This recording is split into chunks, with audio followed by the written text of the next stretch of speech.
अस्मदाचार्यपर्यन्तां वन्दे गुरुपरम्परां वाक्यकारं वररुचिं भाष्यकारं पतञ्जलिं पाणिनिं सूत्रकारं च प्रणतोऽस्मि मुनित्रयम्।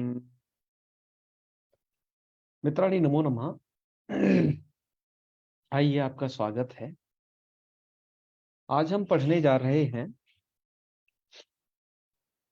विविध प्रकृतियों से विधान किए गए प्रत्ययों को हमने तद्धित प्रकरण के इस शैषिक के अंतर्गत शेषे सूत्र को पढ़ लिया है कि उस सूत्र का क्या अर्थ, क्या प्रयोजन, ये सब हमने जान लिया। अब इसके पश्चात शैक्षिक अर्थों में कुछ प्रकृति विशेषों से कुछ प्रत्यय विशेष विधान किए गए हैं, हम अब उन्हें पढ़ते हैं। जिसमें सबसे पहला सूत्र है राष्ट्रावार पाराद घखौ। सूत्र का पदच्छेद ऐसे कर लीजिएगा, राष्ट्र अवार पाराद घखौ। सूत्रार्थ यह है, आभ्याम क्रमात् घखौ स्तः शेषे। आभ्याम इत्युक्ते राष्ट्र और अवार पाराद इत्युक्ते अवार पार शब्द से दो शब्द हो गए आपके, राष्ट्र शब्द और अवार पार शब्द। इनसे क्रमशः घ और ख प्रत्यय हो जाते हैं, यथासंख्य है यहाँ पर। जिससे होता यह है कि राष्ट्र शब्द से तो यहाँ पर घ प्रत्यय होगा और जो अवार पार शब्द है इससे ख प्रत्यय होगा। तो यह प्रक्रिया ऐसे होगी, विग्रह आपको करना है राष्ट्रे जातादि, जाता इत्यादि। यहाँ जो जातादि अर्थ है जिसमें बहुत सारे अर्थों का समावेश है, वो अर्थ 24 अर्थ हैं जातादि अर्थ, जिसमें तत्र जातः यहाँ से आरंभ किया गया अर्थ होने के कारण इन्हें जातादि अर्थ कहा जाता है, क्योंकि पहला सूत्र उसमें तत्र जाता है। तो इन 24 अर्थों में ये राष्ट्रीय बनेगा, जिन अर्थों में बाहुल्य प्रयोग किया गया है शिष्टों द्वारा, उन अर्थों में। तो आपने विग्रह कर लेनी है, राष्ट्रीय जातः इत्यादि लगा दीजिए, जिससे आप 24 में से किसी भी अर्थ में ये आप बना सकें। वो अर्थ मैंने 24 अर्थ आपको दिखा दिए हैं पहले। यहाँ पर भैमी व्याख्याकार के द्वारा भी इन अर्थों को बता दिया गया है और उन्होंने एक एक शब्द के माध्यम से विग्रह करके इन अर्थों को यहाँ बताया है। आप देखिएगा, जो जो यथासंभव अर्थ राष्ट्रीय के निकलते हैं वो इन्होंने निकाला है। जैसे राष्ट्रीय भवतो, राष्ट्रीय जाता है, तो आप जानते ही हैं, राष्ट्र में होने वाला, राष्ट्र में उत्पन्न अथवा राष्ट्राद आगतम, वो भी राष्ट्रीय कहलाएगा। यहाँ पर एक तस्सेदम सूत्र भी, ये 24 अर्थ है, उन्हीं में पढ़ा गया है। तो राष्ट्रीय जात, राष्ट्र सेदम तो राष्ट्रीय बनेगा, राष्ट्रीय संभवती तो राष्ट्रीय बनेगा, राष्ट्रीय प्रायण भवती, राष्ट्रीय निवासो अस्य, राष्ट्रम भक्ति अस्य, माने कि देशभक्त, राष्ट्रीय का तब अर्थ होगा देशभक्त। और संस्कृत नाटकों में राष्ट्रीय शब्द श्याल, श्यालः इत्युक्ते साला के लिए रूढ़ है, पत्नी के भाई के लिए। उसमें लिखा है राजश्यालस्तु राष्ट्रीय, राजा के साले को राष्ट्रीय कहा गया है। आप मृच्छकटिकम इत्यादि जगह पर देख लीजिए, राष्ट्रीय शब्द इस प्रकार का वहां पर भी रूढ़ शब्द के रूप में भी वहां प्रयोग मिलता है। तो ये राष्ट्रीय शब्द के इतने सारे अर्थ संभव हैं। अब यहाँ पर हम जो बना रहे हैं राष्ट्र शब्द ह्रस्व इकार वाला, ठीक है। कैसे बनेगा ये? तो राष्ट्र जाता इस अर्थ में, इस सूत्र में राष्ट्र और अवार पार ये विशेष प्रकृतियां कहीं, इनसे घ और ख प्रत्यय का विधान हुआ। तो स्थिति हो गई राष्ट्रीय भव, यहाँ पर ये सप्तम्यंत निर्दिष्ट है, तो राष्ट्र नी और घ को हो जाता है ईय, आयने इनीय सूत्र द्वारा, तो राष्ट्र ईय। और इस ट्र में जो आकार है रेफोत्तरवर्ती आकार, उस आकार का लोप यस्येति च से कर देते हैं और वर्ण सम्मेलन करने पर राष्ट्रीय यह रूप बन जाता है। दीर्घ राष्ट्रीय बनता है कि नहीं, इस विषय में भैमी व्याख्याकार तो कह रहे हैं नहीं बनता है, गलत है, लेकिन ये प्रयोग होता है, ये शब्द ये हुआ है और होना चाहिए, राष्ट्रीय बन जाएगा। इसको पुष्पा दीक्षित जी ने अष्टाध्यायी सहज बोध में भी इस बात को लिखा है। हमने इसे इंगित किया यहाँ पर, इस बात को ध्यान रखें, इस बात पर परस्पर विद्वानों के बीच मतभेद हो जाते हैं, पर दीर्घ वाला राष्ट्रीय होता है कि नहीं ये देख लीजिए। यहाँ पर लिखा है कि अत्र शेषे इति अधिकारात् बहिर्भूते प्राकृता छ इति छाधिकारे तस्मै हितम इत्यर्थे राष्ट्रीय इत्यपि सिद्ध्यति। शेषे इसके अधिकार से बहिर्भूत, जो आगे 5वें अध्याय के प्रथम पाद का सूत्र है प्राकृताच्छ, तो यहां से जो छाधिकार है तो उस 5म अध्याय में है तस्मै हितम, तो उस हितम अर्थ में बन जाएगा। तो विग्रह क्या करनी पड़ेगी, राष्ट्राय हितम, तस्मै ये चतुर्थी से निर्दिष्ट है ना, तो हमें विग्रह करना होगा राष्ट्राय हितम। तो राष्ट्रीय यह शब्द दीर्घिकार वाला भी बन जाएगा, तो दोनों ही शुद्ध हैं। पहले राष्ट्रीय संस्कृत संस्थान यह केंद्रीय संस्कृत विश्वविद्यालय का नाम हुआ करता था, तो बहुत सारे हिंदी वाले लोग इस ह्रस्व ईकार वाले को गलत समझते थे और बड़े उससे कहते थे, करे आप वहीं पढ़ते हैं ना कि जहां पर राष्ट्रीय को गलत लिखा गया है जिसके ऊपर, ऐसा बोर्ड को वो देखते थे रास्ते से निकलते हुए, तो ऐसा कहते थे। तो उनकी ये जानकारी सब में प्रसरित हो कि दोनों प्रकार के यह साधु हैं, अतः हमने वीडियो में विशेष रूप से अपने इसको रखा। अब आप दूसरों को समझा सकेंगे कि दोनों प्रकार के कैसे सिद्ध होंगे, किन किन अर्थों में सिद्ध होंगे। पर याद ये रहे कि जो दीर्घ वाला राष्ट्रीय है ना, वो शैसिक अर्थों में से 24 अर्थों में नहीं बनेगा, वह अलग अर्थ में बनेगा, तस्मै हितम। इस अर्थ को आपको ध्यान में रखना है। अष्टाध्यायी सहज बोध भी इस रूप में प्रामाणिक है, आप उधर देखिए। चलिए, इसके पश्चात यहाँ एक वार्तिक का उल्लेख किया गया। वार्तिक के उल्लेख का, अच्छा पहले अवार पारीणा बना दें तब वार्तिक उल्लेखित करते हैं, क्योंकि इसी के ऊपर तो वही वार्तिक है ये। तो अवार पारे जाता, अवार पारे मतलब उस पार में उत्पन्न हुआ, हाँ उसे कहेंगे अवार पारे जाता। तो यहाँ अवार पार नी और ख प्रत्यय विधान कर लीजिए इसी सूत्र के द्वारा, क्योंकि पहला प्रत्यय घ और दूसरा ख विधान करता है, ये क्रमशः होते हैं। राष्ट्र प्रकृति से तो घ और अवार पार प्रकृति से ख प्रत्यय होता है, खा को ईन कर लीजिएगा, ये आजादी प्रत्यय है, वह संज्ञा प्रयुक्त कार्य कर लीजिए। तो रेफोत्तरवर्ती आकार का लोप करके अवार पार ईन, उसके पश्चात नकार को नकार विधान कर लीजिए अवार पारीण। अवार पारीण का अर्थ होगा कि अवार पार में उत्पन्न हुआ, मान कि उस पार में उत्पन्न हुआ, ऐसा अर्थ होगा। इत्यादि मान कि और भी 24 अर्थों में से जो संगत अर्थ है, जो शिष्ट द्वारा प्रयुक्त अर्थ है, वो विधान किए जाएंगे। अब इस अवार पार शब्द, इस सूत्र घटक जो अवार पार शब्द है, उसी को लेकर के वार्तिक रचा गया। वार्तिककार क्या चाहते हैं, कहीं न्यास जो टीका है काशिका की, उसमें तो एक आए भाष्य इष्टि है, चलो जो भी हो भाष्य वार्तिक हो, पर वार्तिक है।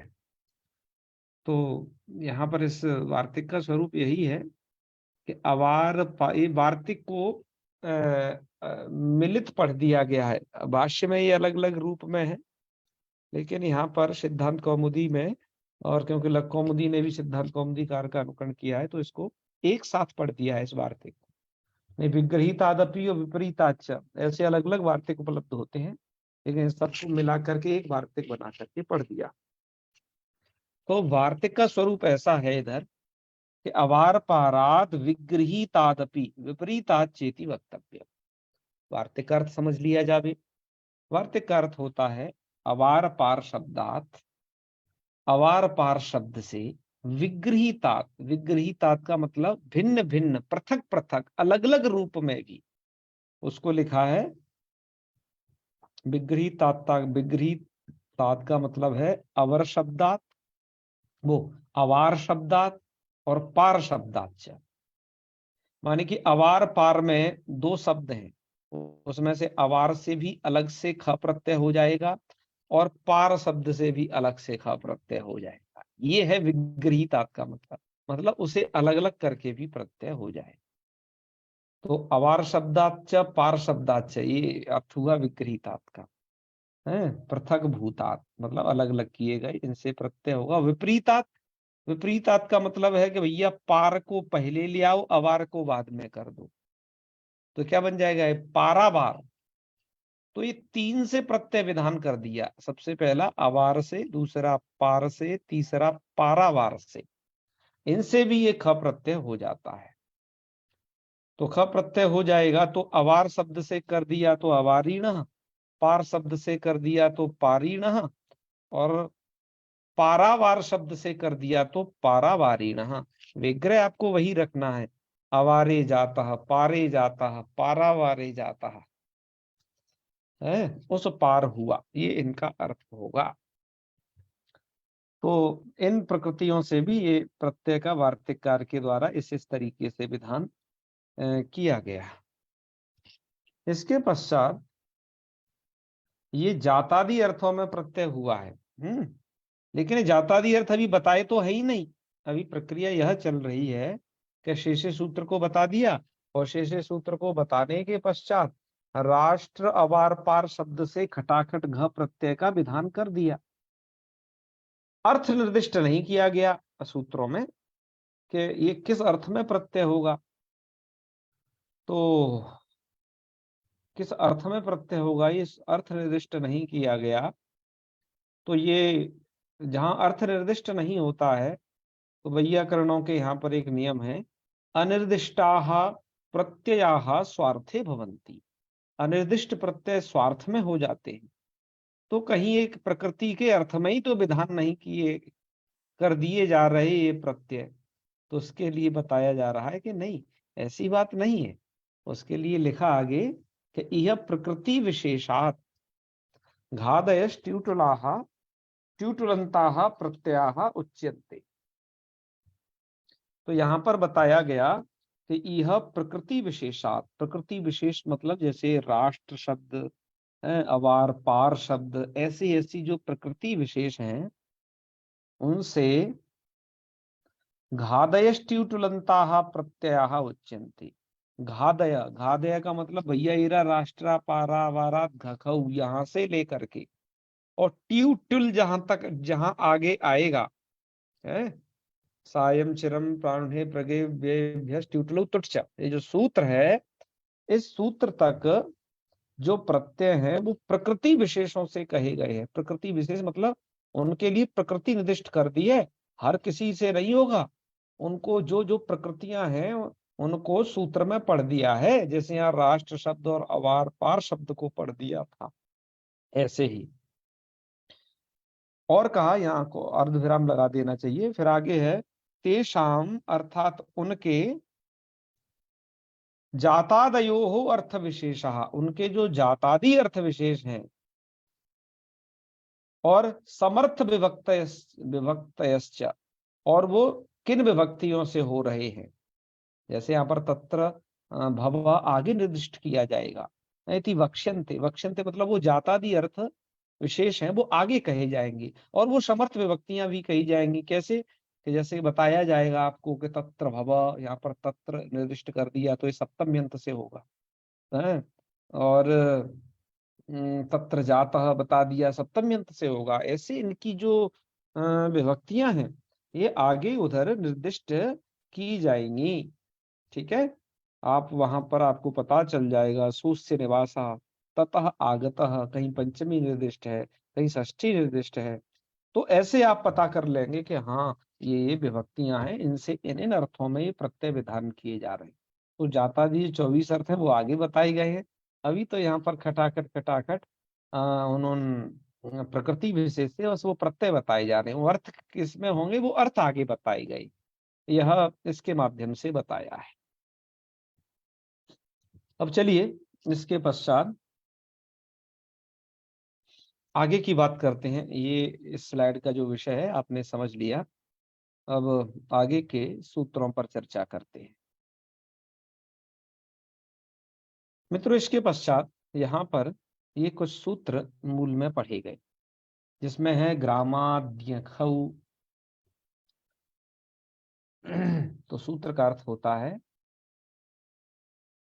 कि ग्रामात, ग्रामात का मतलब है कि ग्राम शब्दात, और जातादि अर्थों में प्रत्यय विधान करना है, इसलिए अर्थ में जोड़ लीजिए। अर्थ यहाँ पर इन सूत्रों का दिया नहीं है, हमने इन्हें यहाँ जोड़ करके लिख दिया है, जिससे आप इन्हें समझ जाएंगे कि इसी प्रकार का साधारण अर्थ है। तो ग्राम शब्दात जातादि अर्थेषु य खयऊ है ना, तो य और खय ये दो प्रत्यय हैं। एतौ स्तः ये अर्थ हो, ये प्रत्यय होते हैं शेषे।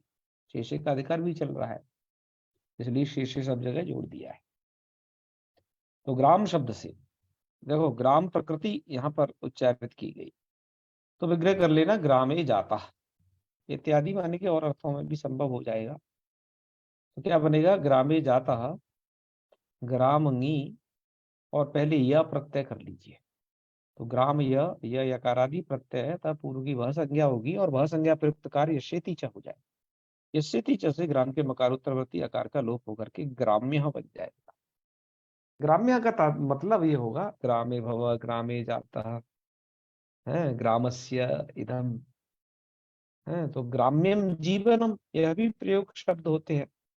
तो ग्राम्य बन जाएगा, जिसके वो जो 24 अर्थ हैं शैक्षिक के, उन्हें संगत कर लेना है इसके साथ। ऐसे ही यहाँ पर यह एक प्रकृति दूसरा प्रत्यय और पढ़ा गया खय, तो विग्रह भी देखना ग्रामे जाता है इत्यादि। तो ग्राम अंगी खय, खय में जो ख बचता है मात्र, यकार इसलिए जोड़ दिया आदि इसको वृद्धि हो जाए। और स्वर करना भी प्रयोजन है, क्योंकि यहाँ तो वैसे ही आदि इसको वृद्धि ही है। तो ग्राम ईन मकार उत्तरवर्ती आकार का आप लोप कर लीजिए, इससे पीछे जो भसंज्ञा प्रयुक्त कार्य है, और नकार को नकार करके वर्ण सम्मेलन करिएगा, ग्रामीण बन जाए। तो ग्रामे भव, ग्रामे जाता, ग्राम में उत्पन्न हुआ है, इन अर्थों में ग्रामीण बन जाएगा। ठीक है, चलिए जातादि अर्थों को मैं बता चुका हूं, उनको यथामति संलग्न करते रहना है। आइए आगे बढ़ते हैं। अब अग्रिम सूत्र पढ़ा गया है, नद्यादिभ्यो ढक। नद्यादि यहाँ पर सूत्र का भी समझना चाहिए, नद्यादि गण पठितात जातादि अर्थेषु ढक स्यात् शेषे। नद्यादि गण पठित शब्दों से जातादि अर्थों में ढक प्रत्यय हो जाता है और वो शैषिक है। विग्रह कर लीजिएगा, नद्याम जातः इत्यादि। यहाँ पर 3 उदाहरण दिए। नद्यादि एक गण है, उसमें बहुत सारे शब्द पढ़े गए, उसके शब्द हम आपको भी दिखाते हैं, पहले इनको सिद्ध कर लें। तो नद्याम भव जाता वा, तो यहाँ पर नदी नदी नद्यादिगण में पहला नदी ही शब्द है। तो नद्याम जाता विग्रह किया, नदी नी, और ये जाता इत्यादि अर्थों में ढक ले आइएगा। ढक का बचता है ढा, ढाक हो जाएगा ए का, इसलिए पढ़ा गया कि कितिच सूत्र के द्वारा यहाँ पर आदि एच को वृद्धि हो जाए। आदि एच से नकारोत्तरवर्ती आकार को वृद्धि कर ली, तो ना द ई, नाद में इकार का जो लोप है वो यशति च के द्वारा हुआ है लोप, क्योंकि वो सूत्र भ संज्ञक ईवर्ण अवर्ण का लोप करता है। ईकार या तद्धिति प्रत्यय परे रहते, तद्धिति प्रत्यय परे है। ईकार का लोप करके आप नाद ए वर्ण सम्मेलन करके नादेयम रूप बना दीजिएगा। सुवादी कार्य कर लीजिए, सुसु को हम नादेयम बन जाए। इसी तरीके से महियाम जाता इत्यादि, मित्रों मही कहते हैं पृथ्वी को। तो मही नी ढक, ढा को ए हो जाएगा, माह ए, आदेश को वृद्धि कर ली है आपने यहाँ पर, और हकार उत्तरवर्ती इकार का लोप करके पूर्वत प्रक्रिया, ऐसे नदी वैसी मही की प्रक्रिया है, तो रूप बन जाएगा माहेयम। इसी तरीके से वाराणस्याम जाता है इत्यादि, तो वाराणसी नी ढक, ढाको ए, वाराणस ए, आदि को परजन नवल लक्षण न्याय ना यहाँ पर आप वृद्धि कर लीजिएगा, और सी में जो ई है उसका यस्यति से लोप करके वर्ण सम्मेलन करके वाराणसेयम यह बना लीजिएगा। मित्रों नद्यादिगण में अन्य शब्द भी पठित हैं, आपको इन शब्दों को दिखाई देते हैं। ये जो नद्यादिगण के शब्द हैं ये ग्रंथकार ने ऐसे पढ़े। किस पीडीएफ से दिखा दें? इसी में दिखा देते हैं, इन्होंने भी नद्यादिगण कहा ही है। ग्रामाद्य नद्यादिभ्यो डाक, नद्यादि एक गण है, इन्होंने ये शब्द पढ़े हैं इन्होंने कि नदी, मही, वाराणसी, श्रावस्ती, कौशाम्बी, वन कौशाम्बी, नव कौशाम्बी, कोई ऐसा मानते हैं वन कौशाम्बी को नव कौशाम्बी, काशिकाकार। कासपरी, कहीं कासभरी ऐसा भी पाठ है। खादेरी पूर्व नगरी, पूर्वन गिर है। पाठा, कहीं पावा ऐसा भी पाठ है काशिका। माया को मावा भी पाठ मिलता है काशिका। शालवा, दारवा, दालवा, शेतकी, वासे नकती है, वासे नखी, और बड़वा या वृषेश में गणसूत्र भी पढ़ा गया है। और शारावती, ये एक शब्द और इसमें देखे नद्यादि में जो कई कह रहे हैं शब्द कौस्तुभ में ही, उसका शब्द कौस्तुभ में ही ऐसा पढ़ा गया है, अन्यत्र नहीं। इस गण को और भी बहुत जगह दिया गया है, मैंने इसको देखा इसमें खेमरा श्री कृष्णदास से प्रकाशित जो दोनों संस्करण है लघु सिद्धांत कौमुदी के, उनमें भी इससे दिया गया है।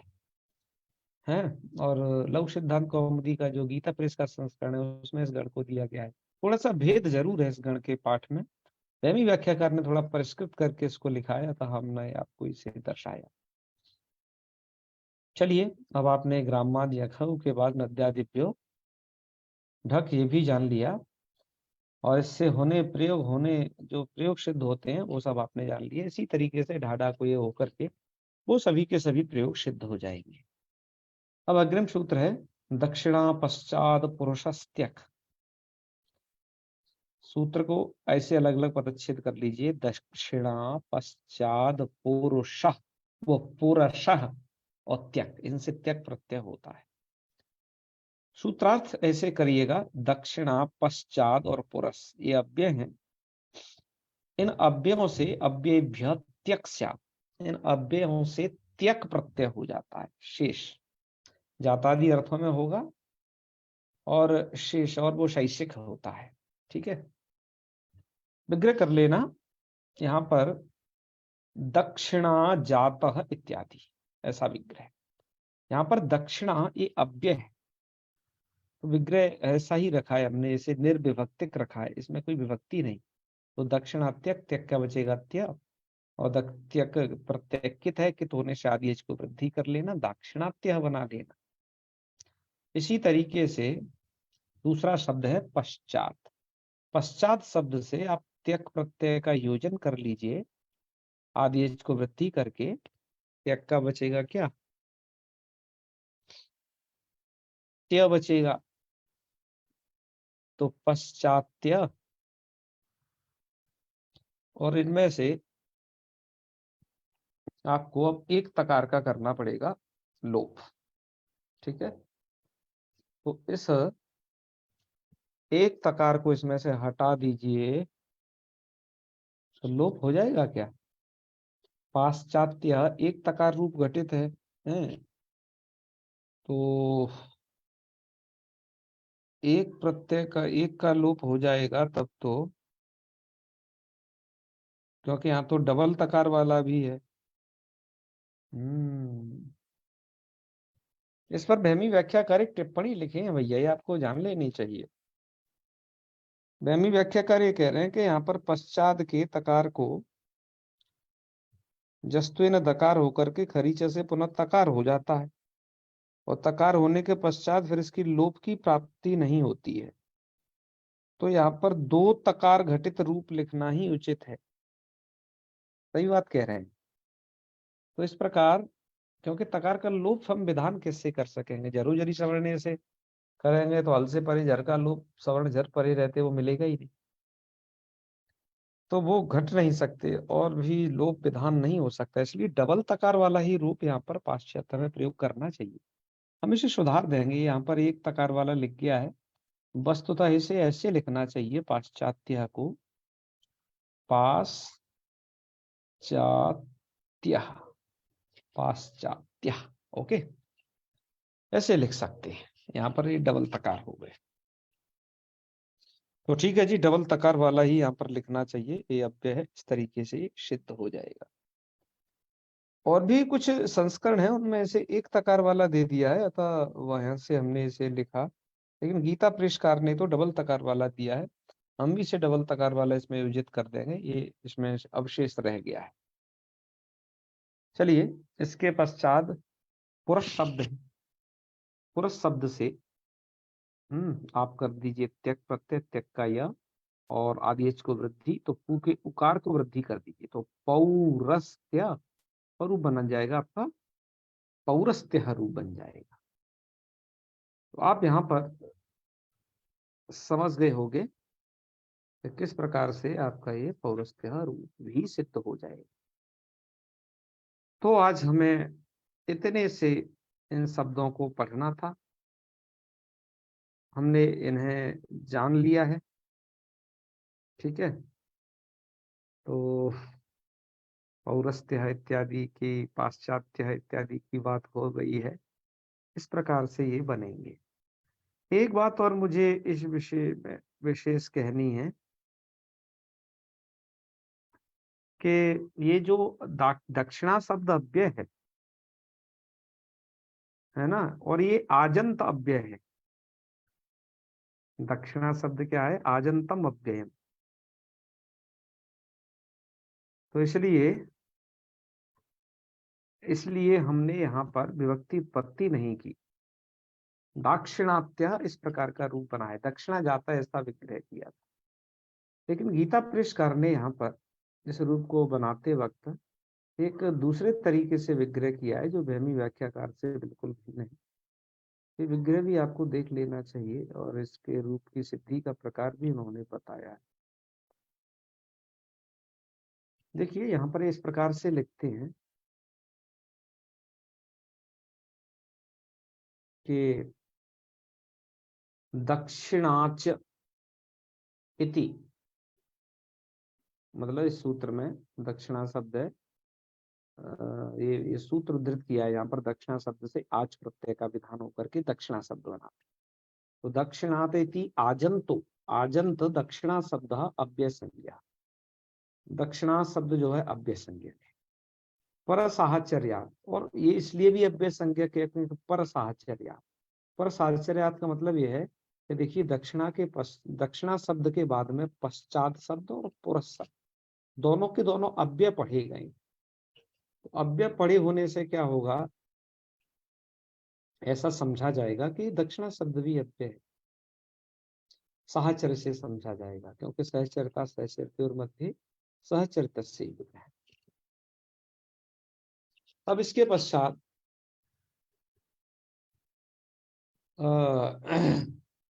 दक्षिण, तो ये विग्रह इन्होंने ऐसे दिया इसका, जो कि उससे अलग है, कि दक्षिण श्याम अदूर अदूरे, दक्षिणा, दक्षिण श्याम अदूरे दक्षिणा, ऐसा कर लेना। फिर दक्षिणा और तत्र जाता, मतलब दक्षिण श्याम जाता, ऐसा विग्रह करके आपको दाक्षिणात्य बनाना, ठीक है। और बाकी का तो इन्होंने विग्रह दे दिया है, पश्चात भव पाश्चात्य, प्रो भव पौरस्त्य। तो ये सब बातें हैं यहाँ पर। पूर्व पौरस्त्य प्रथमाद्याः, ये सब प्रथम के वाची हैं। ठीक है, पौरस्त्य शब्द। तो इतना सारा यहाँ तक हमें पढ़ना था। अब इसके बाद हम और भी इसमें विविध प्रत्ययों का विधान है, यतादि प्रत्ययों का विधान, उसे हम पश्चात पढ़ेंगे। आज हम यहीं तक रखते हैं और शैक्षिक प्रकरण को जल्दी पूरा करेंगे। भगवान करे मौसम सही रहे, क्योंकि जब मौसम खराब होता है तो नेटवर्क स्थिति गड़बड़ा जाती है। तो मुझे लगता है आज भगवान सूर्यदेव 5 दिन बाद दर्शन दिए हैं, लगातार ऐसे दर्शन देते रहेंगे बीच बीच में। तो पाठ चलेगा अपना क्रमशः। चलिए तो समापन करते हैं आज। ओम सर्वे भवन्तु सुखिनः, सर्वे सन्तु निरामयाः, सर्वे भद्राणि पश्यन्तु, मा कश्चित् दुःखभाग् भवेत्। ओम शांति शांति शांति। सर्वेभ्यो नमो नमः। शुभरात्रि, प्रणाम।